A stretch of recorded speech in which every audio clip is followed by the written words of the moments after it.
indirimbo indwi ziriko ziraba amahiti nga mu gihugu cyacu cy'u Burundi mbenza kubwiye top 7 wumva iki cyangwa ugatahura iki izo nizo ndirimbo indwi twaturenze ko ziraba amahiti muri uku kwezi abaririmbyi b'igihugu bakomeza guhaguruka magabo babereke ko bari ku kivi ndakubwira ati icara utekane wumvirize umushinga amateka ivyakubwira akubwira ati genda buke buke wumvirize cyane wicara upowe kuko ibigiye kubera nga mu gihugu nakayobera wahinga guys ndakubwira ati rero indirimbo nizo ko ziraba amahiti ngaha mu gihugu cyacu cy'u Burundi. Hello bite so gente bazamura ameze neza nkuko bisanzwe kuba tanze nkaba nitwa Japhali the most achonte promoter bivanye no kuvyumva cyangwa uko ubishaka guys. Muntu ukeneye kumva rero ngo wumvirize udakeneye kumviriza nawo haguruka ugende kuko iwanje ntabwo bigera abahasomba urusaku guys. Inyuma y'igihe kinini cyane nariko ndabaha izi content ndagarutse mu kibuga cy'abakuze ndababwira ati nta numwe ndaye intebe ntarapfa jewe ikamba nta muntu noriha ahubwo jewe nzokomeza nyobora ubwami bwanje nicaye kuri ya ntebe yanje nta uzokwigira nsubirira mu gihe jewe nyivisa gatege. Ndababwira ati genda buke buke rero genda babwira ati indirimbo indwi ziriko ziraba amahiti nga muri uku kwezi.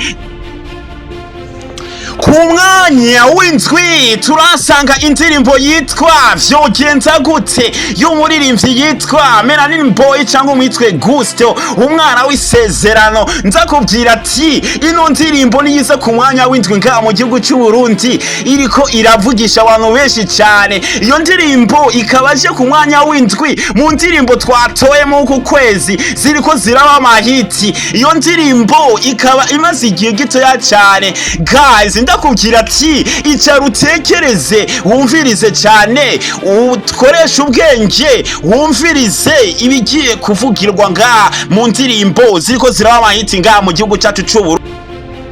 Ku mwanya wa gatandatu turasanga indirimbo yitwa impumyi y'umuririmbyi yitwa umwuzukuru wa Tupac cyangwa umwitwe Eripro ari kumwe na Rinoji Kid abana bo muri kwezi guys. Iyo niyo ndirimbo iza ku mwanya wa gatandatu mu ndirimbo twatoye muri uku kwezi ziriko ziraba amahiti nga mu gihugu cyacu cy'u Burundi. Jewe ndababwira ati aba bana b'igihugu bagurutse magabo babereke ko bari ku kivi. Ndakubwira ati impumyi ntubona ntushobora guhaririza Eripro yayisohoye kukubera yayiririmbye ayibona. Nzakubwira ati rero icara utekereze wumvirize cyane kuko jewe ndi nga nk'umushinga amateka y'umuziki w'u Burundi ndi kuri ya ntebe atamuntu yo kwigeragiranye ayinkura ko mu gihe ntaratanga ikamba atawundi ashobora kuyobora nta n'ubundi jewe ndasubira kubona nga mu gihugu yoshobora kunsubirira atari jewe gusa mbona nababa.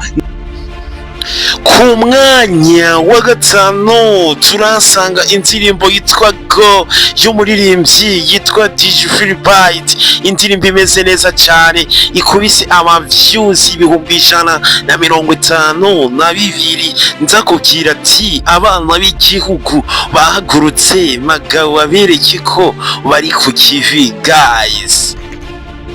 Ku mwanya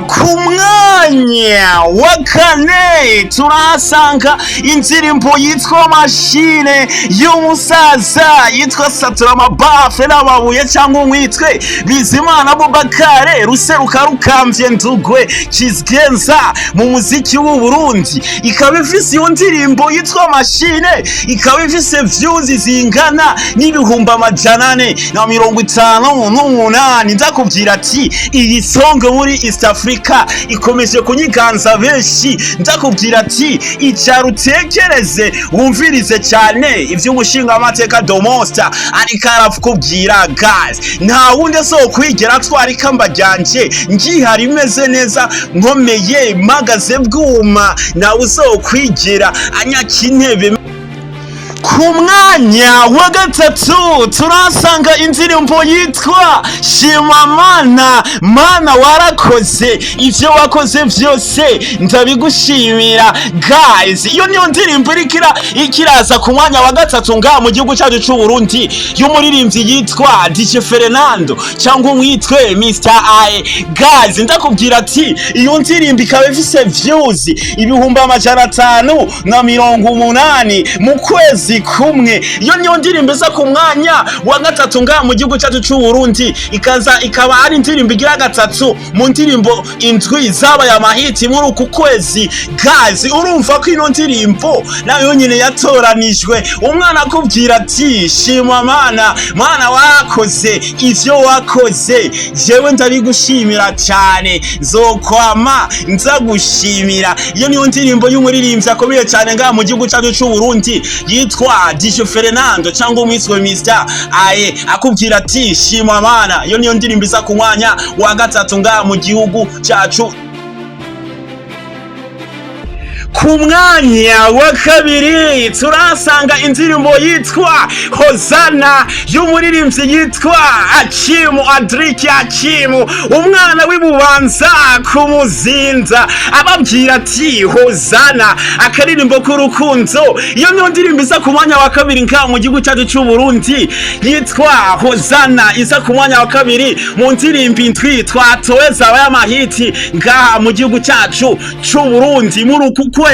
Guys, uyu mwana akaba amwitwa Akimu, ni umwana akomeza kunyiganza abanyamahanga n'abaregend bakomeza gukangara bajugumira bavuga ati uyu mwana akomeza kubatera kudeta mu muziki w'u Burundi. Guys, icara utekereze wumvirize cyane kuko ibigiye kubera nga mu gihugu.